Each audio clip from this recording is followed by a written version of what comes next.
Ayan, nagluluto tayo ngayon ng pakbet. O, ayan. Siguradong may matatakam na naman dito sa aking pinakbet. Ayan, sa mga gusto. Ayan, yung mga bata. O, ayan ang ating pinakbet, guys. So, matatakam kayo sa itsura ng aking pinakbet. Kahit hindi siya kompleto, walang okra, ay yan ang itsura ng ating pinakbet, guys.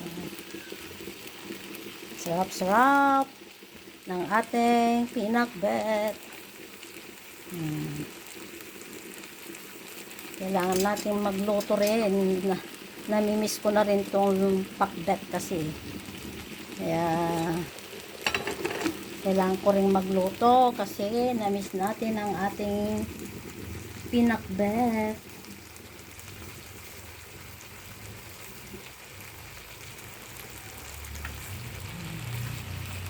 Ito yung ating pinakbet, guys. Ayan. Sino kaya ang natatakam nito ngayon? Ayan. Maraming kamatis. Ganyan tayo magpakbet. Maraming kamatis. Ayan. Thank you for watching. Bye-bye.